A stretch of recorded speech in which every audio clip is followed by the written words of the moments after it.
we're here at Anfield.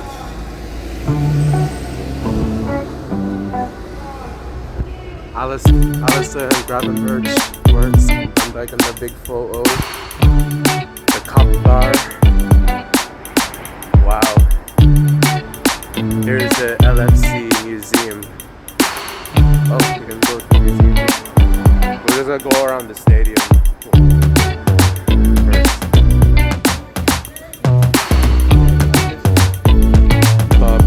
Bob Paisley.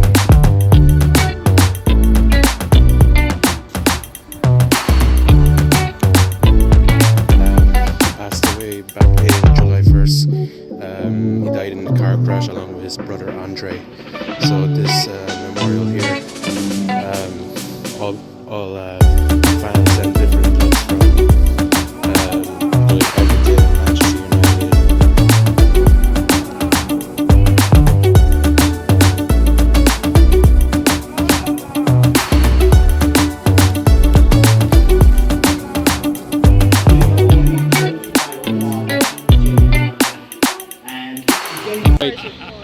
For the Barca fan, this is from my YouTube channel.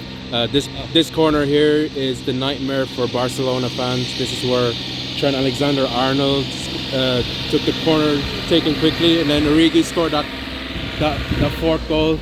So this is the spot here. And you started crying. Yeah, yeah, I started crying. Yeah, thank you so much. Thank you.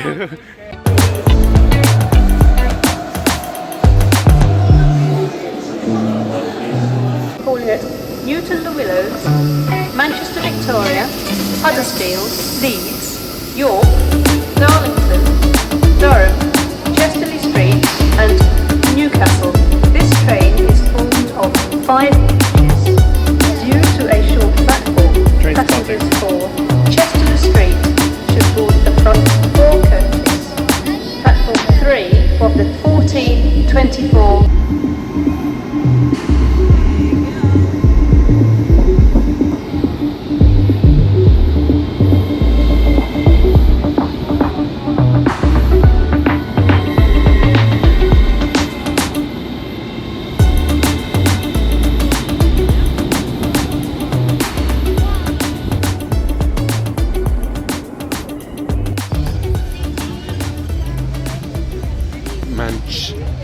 Manchester.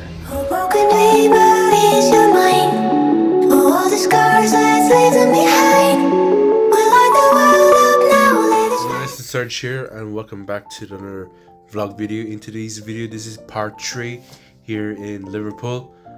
Today we are going to the hop on hop off bus tour. So we're gonna be doing the whole city tour today. And also this is gonna be the last proper day here in Liverpool. As you know, next part is we're going back home, back to Ireland. So today we're gonna make the most of it. So before we start today's video, don't forget to subscribe to the channel and leave a like and turn on post notifications so you don't miss any vlogs in this channel. So yeah, we're gonna be, me and my mom are just gonna walk up to where we got the hop on hop off bus tour. So it isn't far from here. So let's start our day, and then I'll meet you guys at the hop on hop off bus tour. It's really breezy today here in Liverpool City Centre. So we're just getting the bus to James Street to get to our hop on hop off bus stop. So we're just to get the bus there now.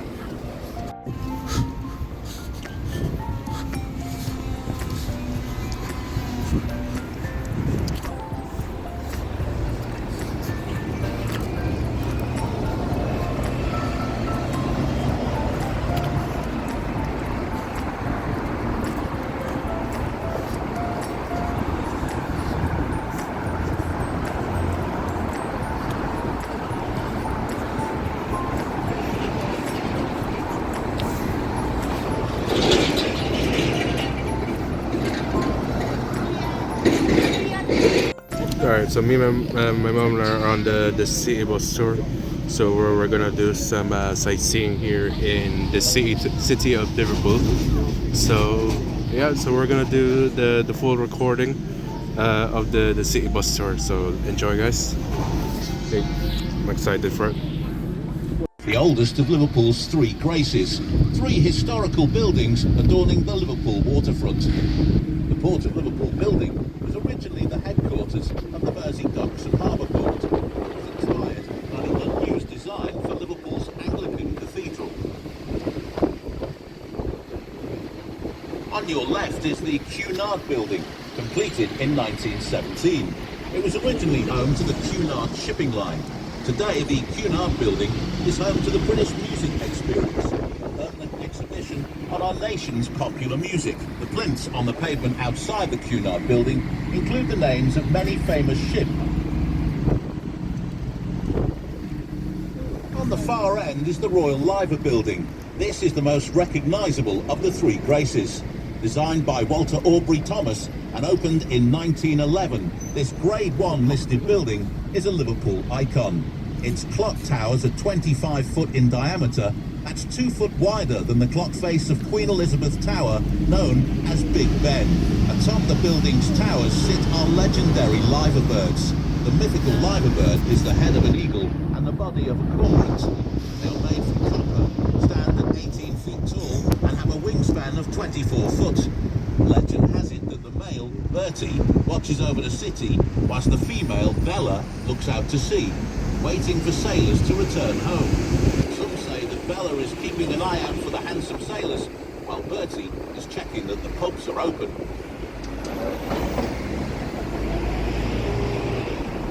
Also known as St Nick's, or the Sailors' Church. Its namesake being St Nicholas, patron saint of mariners and repentant thieves, which is where the saying, "you're nicked," originates from. There has been a place of worship on this site for 750 years. Coming up is stop 3. Liverpool's former cotton exchange. Built by the Liverpool Cotton Association, it opened in 1906, when Liverpool was at the heart of the world's cotton trade. The world price for cotton was set here and enabled Liverpool and the northwest of England to dominate the textile industry. Our left opened in 1850 and was the western end of the Lancashire-Yorkshire Railway. The station closed in 1977 as Liverpool's city centre railway network is now underground. However, you can see the frontage was preserved and incorporated into the office building behind.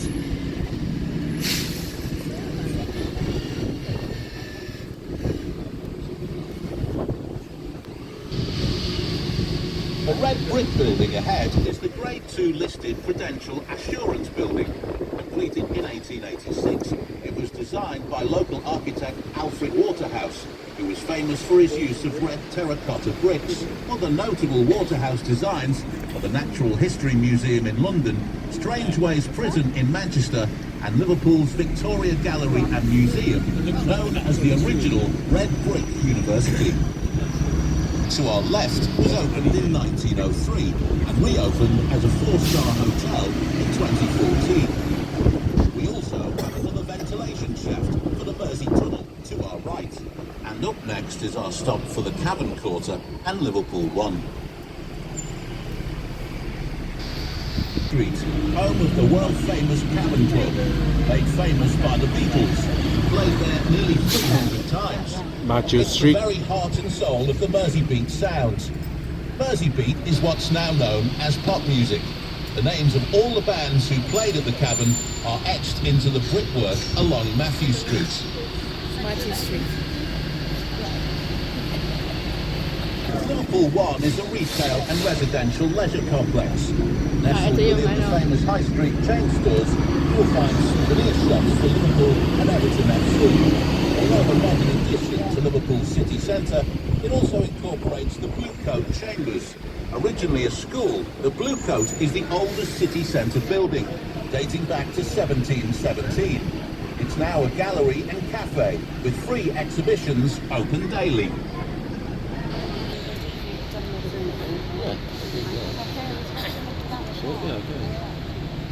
The Queen Victoria Monument on the left was unveiled in 1906 and stands on the site of the old Liverpool Castle, which was first established in 1237 and later demolished in 1726.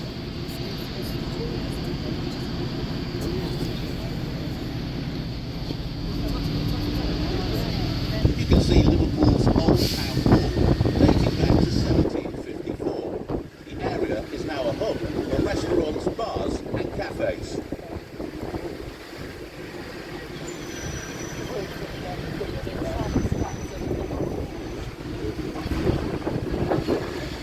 As we come street, this is stop 5 for the Cabin Quarter.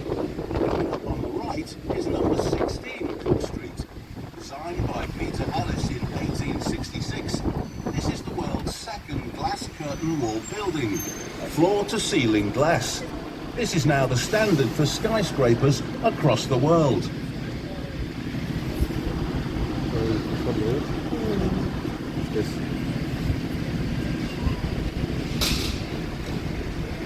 Of music and holds a place in the Guinness Book of World Records for having more #1 hit singles than any other city.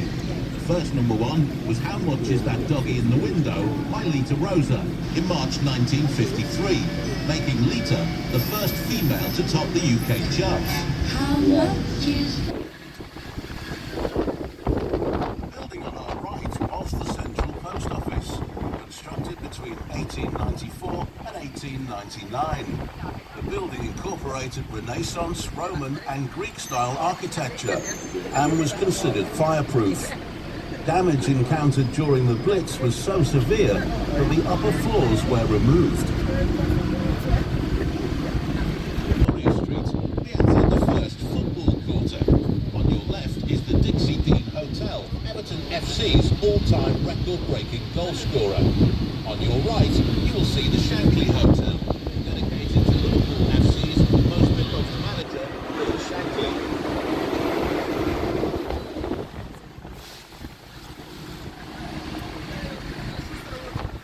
At the roundabout, look to your left and you will see the entrance to the Queensway or Mersey Tunnel. Opened in 1934, it took a total of 1,700 men 9 years to build. At 2.5 miles long, it was an incredible feat of engineering and was the longest underwater traffic tunnel in the world when completed.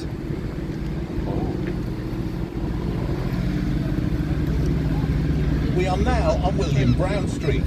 This is stop 6 for our museums and galleries. We are surrounded by some of the finest civic buildings anywhere in the country. The first building on the left is the World Museum, with its dinosaur gallery and natural history centre. You can visit the aquarium or take a journey through time and explore the universe in the planetarium.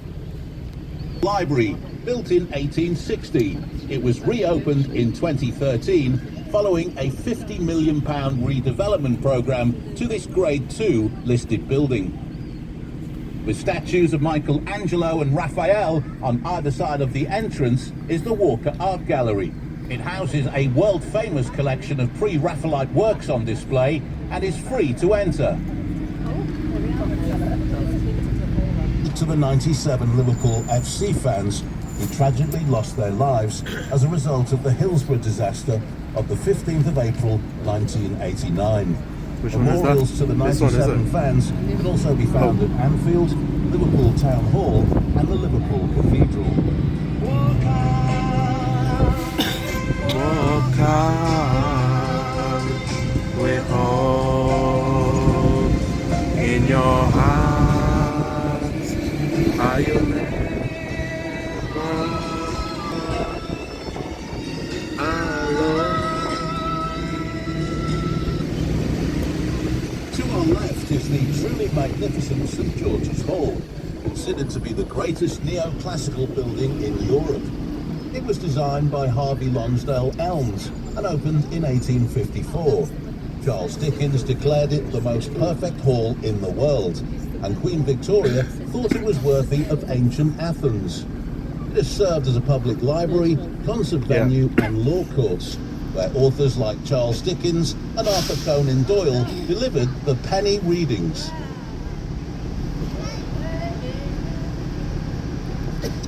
Oh, there's a Lime Street station.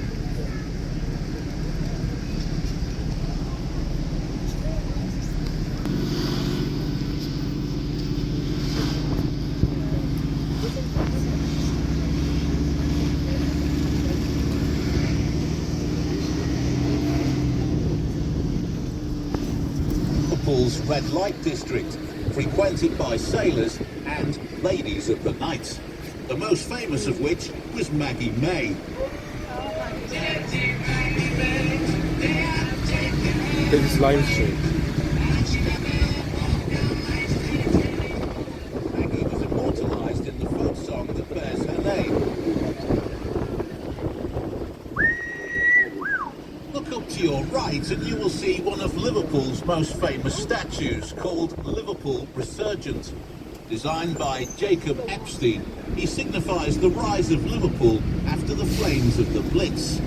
He is known locally as Dickie Lewis. I wonder why. Your next stop's for the Adelphi Hotel. No expense was spared in the construction of the hotel's interior, which had to be at the height of fashion and luxury. Today, the building still maintains its ornate interior, where you can enjoy the splendour of the Sefton Suite, which is a replica of the first-class smoking room on board the ill-fated Titanic. The same White Star Line architects and tradesmen work both on the hotel and the Titanic.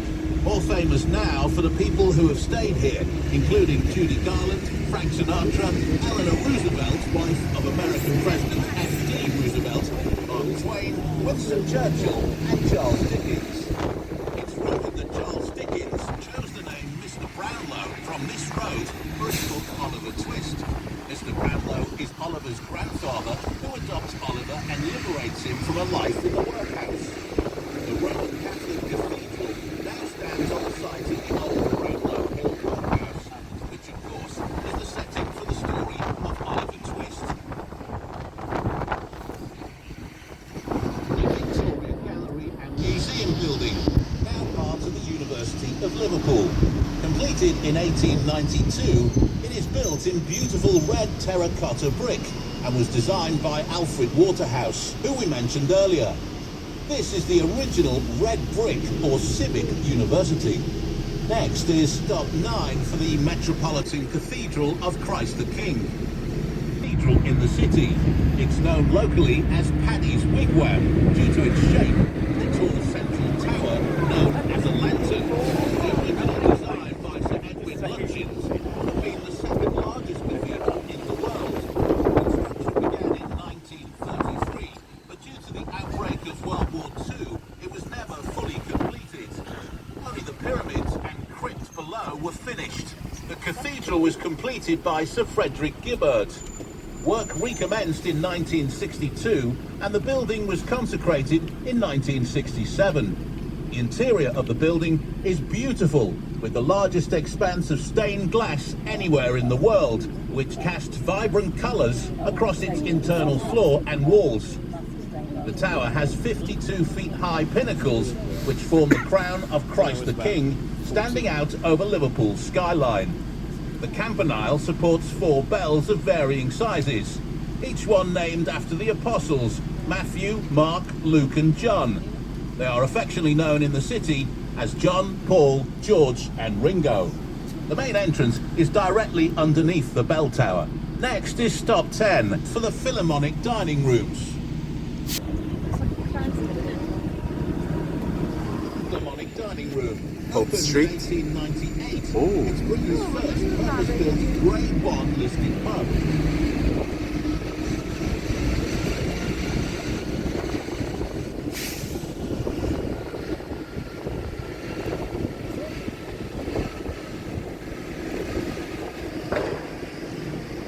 Beautiful streets in the city. Many of these townhouses what's this street now called again? have listed status and are regularly used in film and TV.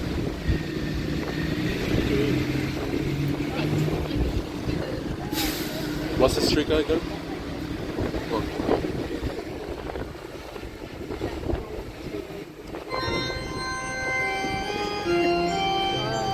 Next is stop 11 for the Anglican Cathedral. The Liverpool Cathedral is Britain's largest cathedral and the 5th largest cathedral in the world.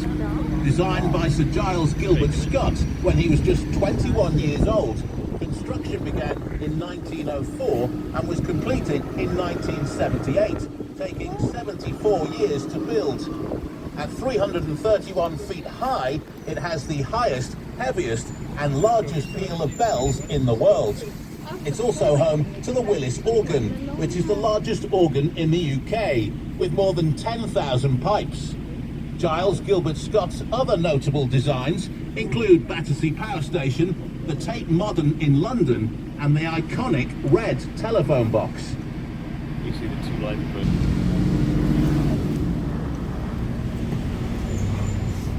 I say the largest one is the Sagrada Familia in Barcelona. My bottle.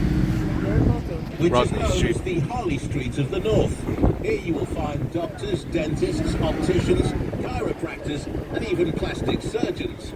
It's said that you can walk in one end of Rodney Street looking 65 and leave at the other end looking 21. I must have walked in the wrong direction. Rodney Street. Look to your left. Number 62 is the birthplace of William Gladstone, four-time Prime Minister during the reign of Queen Victoria.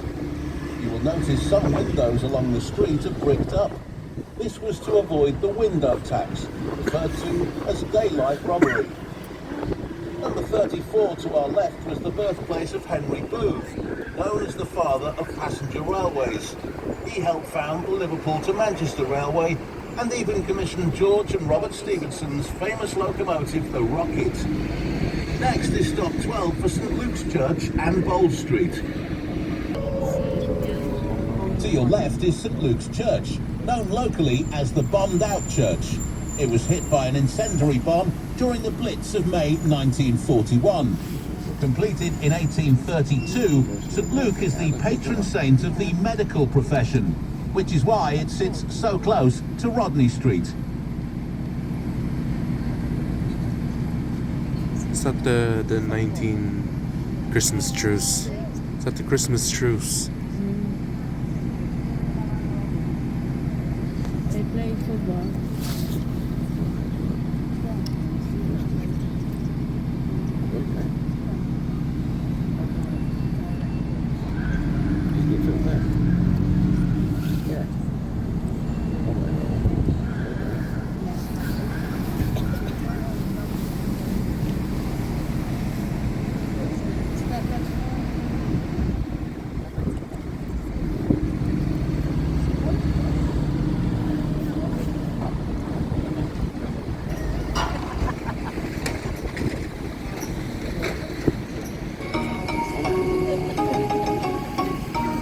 This is Liverpool's Chinatown, home of the oldest Chinese community in Europe, dating back over 170 years.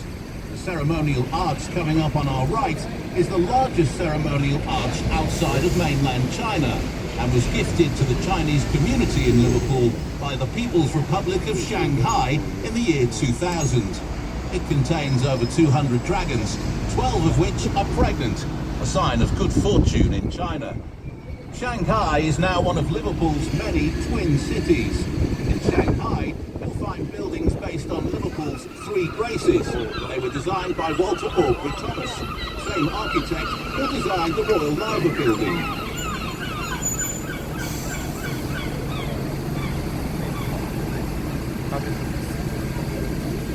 The residential street. The only surviving example of its former glory is the Wedding House, which is to our right at the end of this stretch of road. This area suffered extensive bomb damage during World War II, with over 100,000 incendiary devices being dropped in this area alone. Liverpool was the most heavily bombed city in the UK outside of London during the Second World War. Most of the street was demolished in the 1970s to widen the road. May have aided his passion because he had to relearn how to use his hands. When John was approached for a recommendation, he decided to recommend himself. He said, "I've got to be the person who says, yeah, I can do that." Paul Curtis is a Liverpool-based artist who specialises specialises in street art and murals. His first piece in 2017, entitled For All Liverpool's Liverbirds, closed the street as people took their turn to spread their wings, including the likes of Camilla Parker Bowles, the Queen Consort. With over 200 works across the region, he is Liverpool's leading street artist. Visit paulcurtisartwork.com.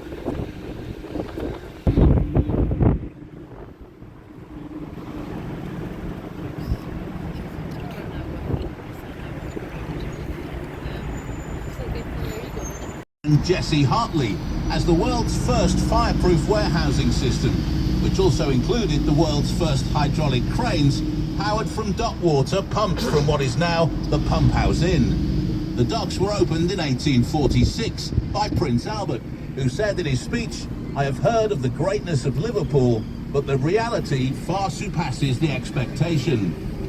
This stop is for those of you wishing to visit the Royal Albert Dock and its many attractions.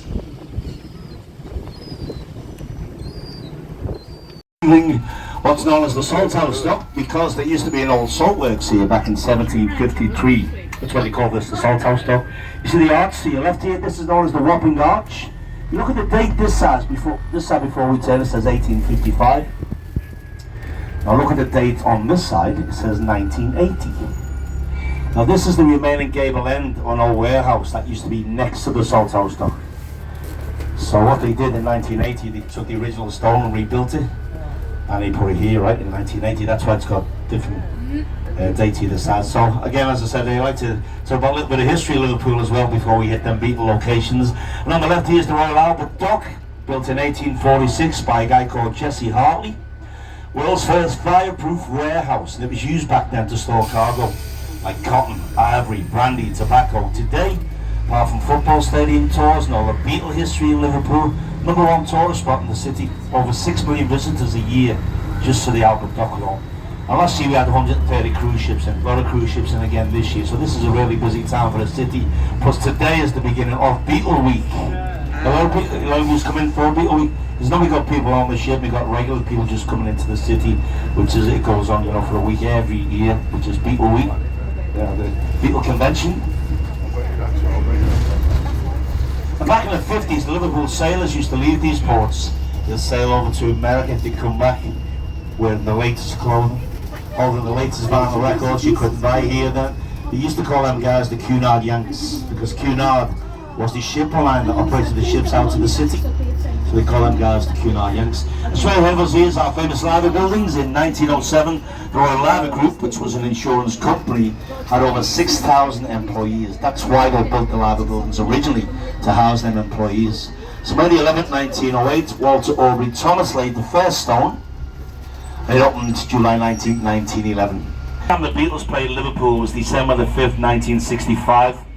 So this statue was unveiled December the 5th, 2015, so it's going to be 10 years this December. And it was to commemorate 50 years after the Beatles played Liverpool for the very last time. This was paid for by the Cavern Club Liverpool. Now each statue has a symbol, everybody. A lot of people just get the picture by the statue, but each statue. 1957, John Lennon's first ever performance as a musician on the back of a lorry at a street party. 1 week later, he played at St. Peter's Church near his home at Walton Garden Church, Fayton. 1 week later, a school friend called Ivan Vaughan introduced John to a kid called Paul McCartney, just 1 week later at his second gig, because he played St. Peter's Hall. So at the time, John was playing banjo chords on a guitar. It doesn't really work on a guitar, banjo chords. I'm a musician, I'm a guitar player, and it's a guitar. When he met Paul McCartney, Paul took the guitar from him, tuned the guitar, turned it upside down because Paul's left-handed, and played 20 Flight Rock by Eddie Cochran. John was just mesmerised by that. And shortly after Paul was in the band, Paul brought George. George was in the same school as Paul, the Liverpool Institute, and George played a piece called Raunchy by Bill Justice, which is an instrumental piece on the top deck of a bus. And then George was in the band, so Paul brought George. And John's band was called the Quarrymen. He went to a school called Quarrybank High School. That's where he got the name from his first band, the Quarrymen, because of his school. Raised around here. A lot of people from Liverpool in the arts grew up in Toxteth. We mentioned Billy Fury earlier. Billy Fury grew up around here. Also Jerry Marsden, we mentioned him earlier. Paul Barber, Liverpool comedy actor, played Denzel in Only Fools and Horses. He was in the Full Monty, the Brothers McGregor. He grew up round here.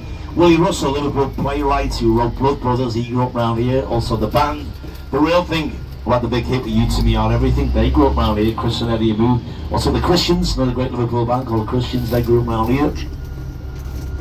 And George Melly, who was a jazz singer.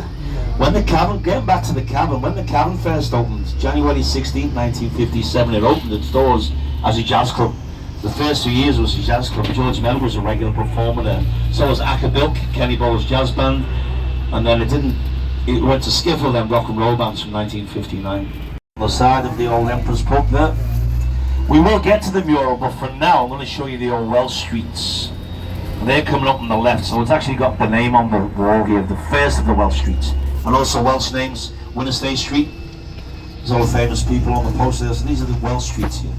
Built by Welsh builders in the 1870s.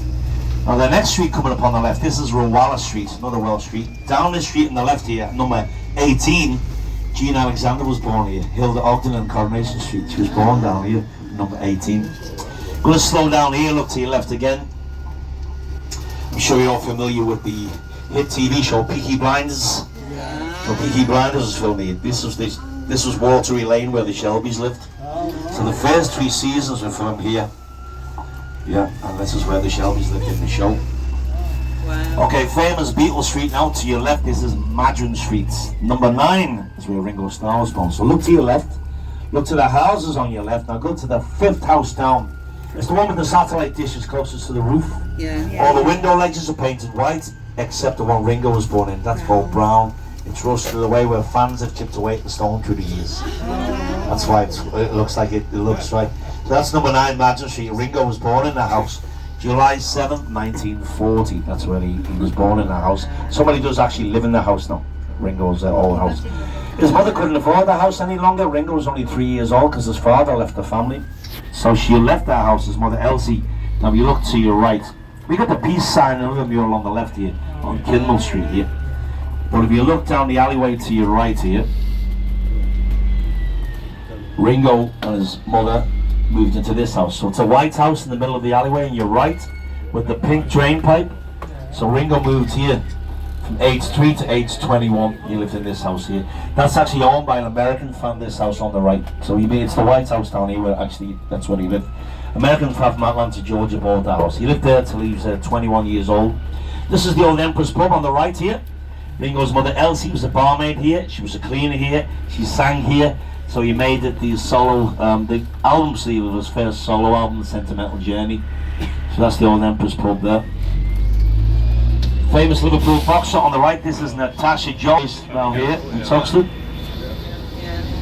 So we don't mess with the girls in Toxteth.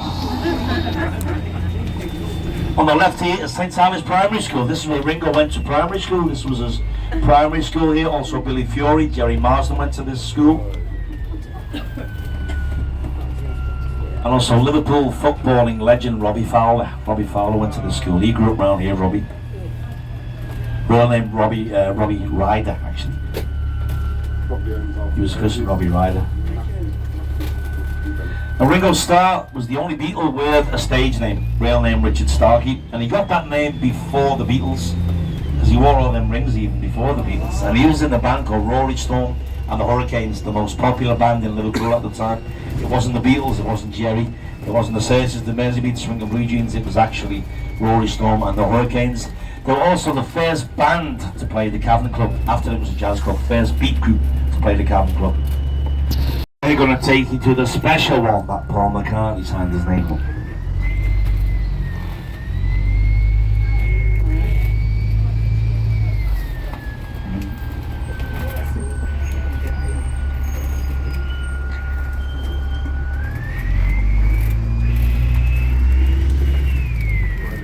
Penny Lane. So you can see the sign coming up on your left here. You see the cover over the sign since Paul signed his autograph. So where the pavement is on the left here, as we get off the bus there, we just form one line and make sure everybody gets a picture, everybody sees the autograph, okay?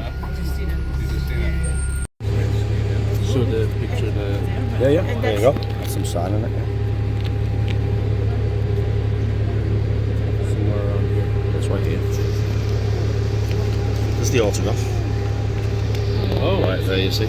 I see. I'll sign it, you got it? Is it this one here? Yeah, it's recording. Oh, it's recording. Sorry, it's a video. Yeah, it's right there. Here, right here. Yeah. Parents at this pub at the time in Ibex. He lived in a flat above here for 1 year. Freddie Mercury So lives Freddie there. Mercury actually lived right on Penny Lane here. Now look to your right, this little lay by your right, look at the old fire doors here. You're going to see the old fire doors. And it says it's a clean machine.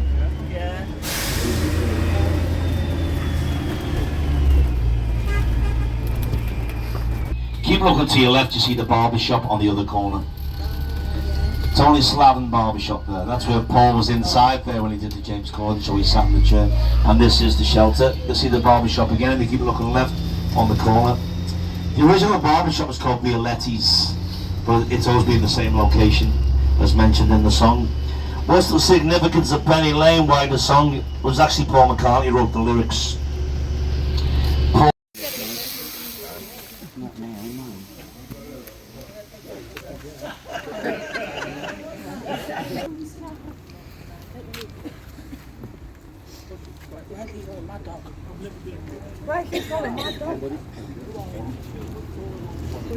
Okay, down. Yep. Go out of this bedroom. Okay. Your hands. You're welcome. I'm sorry. Alright, I'm gonna for a picture. 1, 2, 3. Now you're going to be deceased 20 years before a blue plaque is unveiling your name. So you're going to be passed away 20 years. It's the English Heritage Blue Plaque Society. So you're going to be passed away 20 years. There's John's blue plaque there. Nobody lives in the house. It's a National Trust home. You can do tours inside through the National Trust, which will give you 45 minutes inside John's, 45 minutes inside Paul's with the same tour. It's like if you're a National Trust member, it's £13. So a lot of memories of his mother. It's like in the song Let It Be. Paul wrote Let It Be because his mother came to him in a dream. Mary came to him in a dream and he said, Mother Mary comes to me. Them lyrics about his mother. You're also going to see, when we get to Paul's house here, you're going to see all sash windows because there was a Jones family moved in after the McCartneys. Paul moved down to London. His mother had passed away, but he bought a house for his father Jim and his brother Mike in a place called Heswell across the river. And Mike still lives across the river of Liverpool in Heswell. So in 1964 there was a Jones family who lived here for 30 years. 1995 the National Trust bought the home, approached a couple across the street who'd lived there all their lives. They said, we'll pay you for your windows, we'll pay to have new windows put in your house. So they took the old sash windows, restored them in Paul's house. You're going to see them now when we walk down. But even though he hadn't been inside since he did the James Corden show, 2021 he was at a family get-together at his brother's. And he came down here with Stella, his daughter, just randomly one day, Paul and Stella. This front door here. I'll take a picture of that in a minute. So he came here with Stella, 2021, his daughter, right? And she took... He looks so young. I know. So that's his home. That's cool, can I forget it? Paul Thank you, McCartney. lovely. He came here with Stella, wasn't she? Right, so this is gonna be the end of today's vlog. So I just stopped recording after visiting Paul McCartney's home because while I was recording, every time I record video, my battery depletes very quick. So yeah, that's the whole Liverpool City tour. If you like that video, please give a like, and also don't forget to subscribe then. So guys, so stay tuned for the next part. Part 4 is the last part of the Liverpool holiday. So we're heading back to John Lennon International Airport. So going back to Ireland tomorrow. So yeah, so that's gonna be it then. Hope you guys enjoyed the part 3. So this video will be out on the 21st of August. So that's gonna be it. So I'll see you guys then in the next part. It was also the final part of Liverpool holiday. Bye-bye.